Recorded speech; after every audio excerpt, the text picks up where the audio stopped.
Some 445,000 years ago, astronauts from another planet came to Earth in search of gold. Splashing down in one of Earth's seas, they waded ashore and established Eridu, home in the faraway. In time, the initial settlement expanded to a full-fledged Mission Earth, with a mission control center, a spaceport, mining operations, and even a way station on Mars. Short of manpower, the astronauts employed genetic engineering to fashion primitive workers, Homo sapiens. The deluge that catastrophically swept over the Earth required a fresh start. The astronauts became gods, granting mankind civilization, teaching it to worship. Then, about 4,000 years ago, all that had been achieved unraveled in a nuclear calamity, brought about by the visitors to Earth in the course of their own rivalries and wars.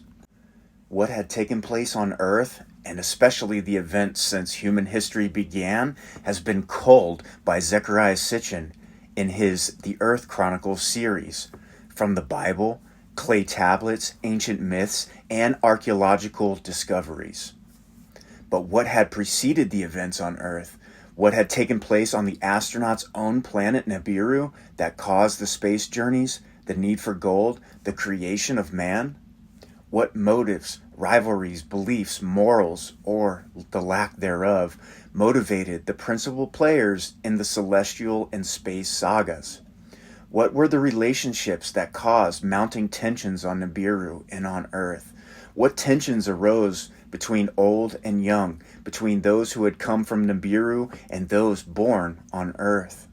And to what extent was what had happened determined by destiny, a destiny whose record of the past holds the key to the future? Would it not be auspicious were one of the key players, an eyewitness, and one who could distinguish between fate and destiny, to record for posterity the how and the when and the where and the why of it all, the first things and perhaps the last things? But this is precisely what some of them do, and foremost among them was the very leader who had commanded the first group of astronauts. Scholars and theologians alike now recognize that the Bible tales of creation, of Adam and Eve, the Garden of Eden, the Deluge, the Tower of Babel, were based on texts written down millennia earlier in Mesopotamia, especially by the Sumerians. And they, in turn, clearly stated that they obtained their knowledge of past events, many from a time before civilizations began, even before mankind came to be, from the writings of the Anunnaki, those who from heaven to earth came, the gods of antiquity. As a result of a century and a half of archaeological discoveries in the ruins of the ancient civilizations, especially in the Near East, a great number of such early texts have been found. The finds have also revealed the extent of missing texts, so-called lost books, which are either mentioned in discovered texts or are inferred from such texts, or that are known to have existed because they were cataloged in royal or temple libraries. Sometimes the secrets of the gods were partly revealed in epic tales, such as the Epic of Gilgamesh, that disclosed the debate among the gods that led to the decision to let mankind perish in the deluge, or in a text titled Atrahasis, which recalled the mutiny of the Anunnaki who had toiled in the gold mines that led to the creation of primitive workers, Earthlings. From time to time, the leaders of the astronauts themselves authored compositions, sometimes dictating the text to a chosen scribe, as the text called the Era Epos, in which one of the two gods who had caused the nuclear calamity sought to shift the blame to his adversary. Sometimes the god acted as his own scribe, as is the case regarding the Book of the Secrets of Thoth, the Egyptian god of knowledge, which the god had secreted in a subterranean chamber. When the Lord God Yahweh, according to the Bible, granted the commandments to his chosen people, he at first inscribed in his own hand 2 stone tablets that he gave to Moses on Mount Sinai. When Moses threw down and broke that first set of tablets in response to the golden calf incident, the replacement set was written by Moses on the tablets on both their sides when he stayed on the mount 40 days and 40 nights, recording the dictated words of the Lord. Were it not for a tale recorded on papyrus from the time of the Egyptian king Khufu, Cheops, concerning the book of the secrets of Thoth, the existence of that book would not have become known. Were it not for the biblical narratives in Exodus and Deuteronomy, we would have never known about the divine tablets and their contents. All would have become part of the enigmatic body of lost books, whose very existence would have never come to light. No less painful is the fact that in some instances we do know that certain texts had existed, but are in the dark regarding their contents.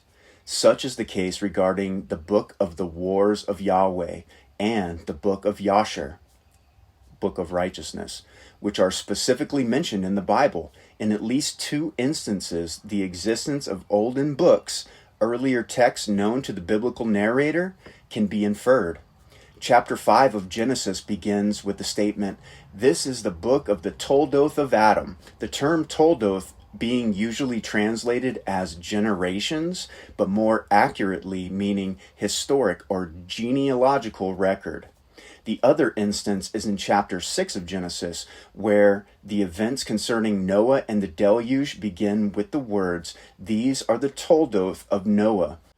Indeed, partial versions of a book that became known as the Book of Adam and Eve have survived over the millennia in Armenian, Slavonic, Syriac, and Ethiopian languages.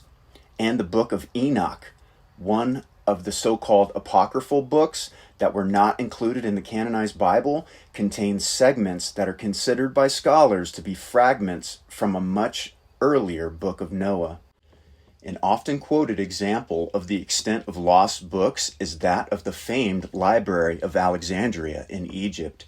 Established by the general Ptolemy after Alexander's death in 323 BC, it was said to have contained more than 500,000 volumes, books inscribed on a variety of materials: clay, stone, papyrus, parchment. That great library, where scholars gathered to study the accumulated knowledge, was burnt down and destroyed in wars that extended from 48 BC to the Arab conquest in AD 642. What has remained of its treasures is a translation of the first 5 books of the Hebrew Bible into Greek and fragments retained in the writings of some of the library's resident scholars. It is only thus that we know that the second king Ptolemy commissioned, circa 270 BC, an Egyptian priest whom the Greeks called Manetho, to compile the history and prehistory of Egypt. At first, Manetho wrote, only the gods reign there, then demigods. And finally, circa 3100 BC, pharaonic dynasties began. The divine reigns, he wrote, began 10,000 years before the flood and continued for thousands of years thereafter, the latter period having witnessed battles and wars among the gods.